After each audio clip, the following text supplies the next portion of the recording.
मैंने स्वर वर्णों की संख्या बताया।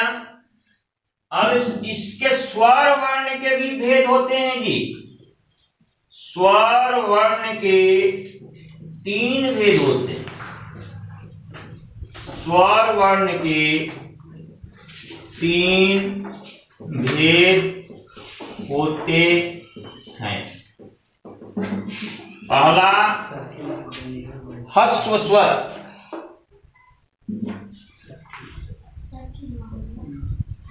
ह्रस्व स्वर, इसको समझने की यह क्या है? जिन स्वरों के उच्चारण में बहुत कम समय लगता है, जिन स्वरों के उच्चारण में बहुत कम समय लगता है, जिन स्वरों के उच्चारण करने में बहुत कम समय लगता है, बहुत कम समय लगता है, उसे ह्रस्व स्वर कहते हैं। जैसे अ,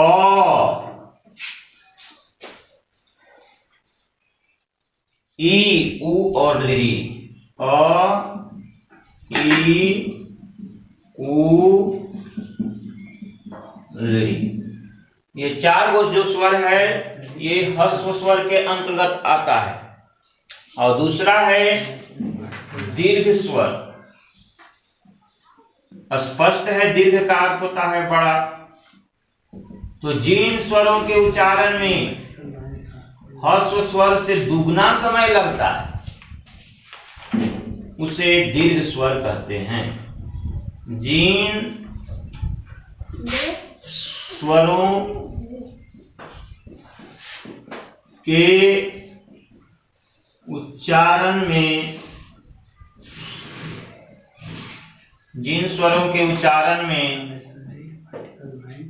ह्रस्व स्वर से दुगना समय लगता है, ह्रस्व स्वर से दुगुना समय लगता है,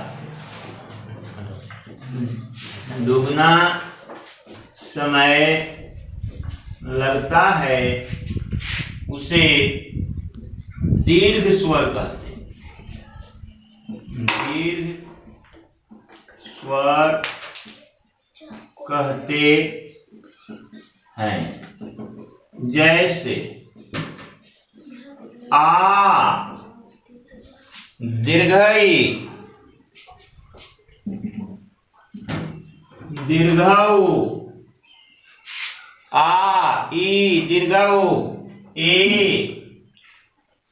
और ऐ। ये 5 जो स्वर वर्ण हैं ये दीर्घ स्वर के अंतर्गत आते हैं। और 4 गो है अ, हर्षई, हर्षऊ और ली, ये दीर्घ स्वर के अंतर्गत और है इसके अंतर्गत ओ और औ जी।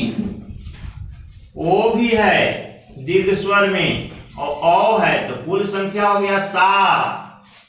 और ह्रस्व स्वर में कुल संख्या 4 और इसमें हो गया 7। और तीसरा को कहते हैं प्लुत स्वर। प्लुत स्वर यानी ह्रस्व जो है सो बहुत कम समय लगता है और दीर्घ जो है सो उससे दुगना समय लगता है ह्रस्व से, लेकिन प्लुत स्वर जो है ये तिगुना लगता है ह्रस्व से। जिन स्वरों के उच्चारण करने में ह्रस्व स्वर से तिगुना समय लगता है उसे प्लुत स्वर कहते हैं। जिन स्वरों के उच्चारण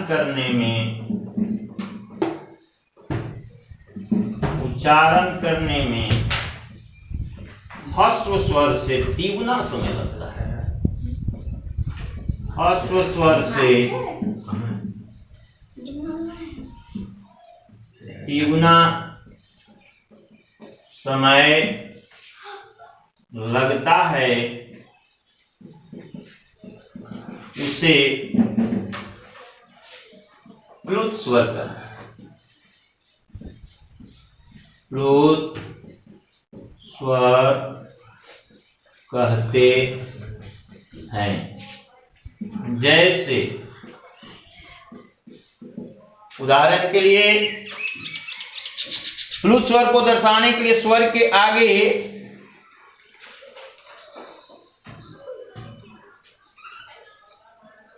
श्री का ई का अंक लगाया। जैसे हम बोलेंगे ओम जो है सो 3 शब्द मिलकर के बना है, अ, उ और म। देख लीजिए तिगुना आ गया समय। अ पर जोड़ देना है, उ पर जोड़ देना है, म पर जोड़ देना है, तब जाकर के ओम शब्द बनेगा। यानी कहने का मतलब कि ह्रस्व स्वर से उच्चारण करने में तिगुना समय लगे। जैसे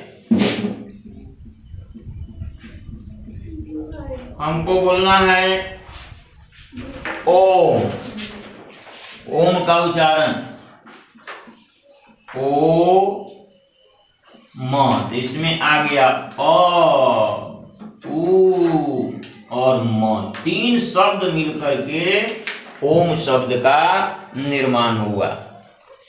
तो अभी हमने बताया वर्ण, वर्ण की परिभाषा, वर्णमाला, वर्ण के भेद, स्वर वर्ण क्या है, स्वर की संख्या कितनी होती है, और इसके भेद को बताया, इसकी परिभाषा को बताया।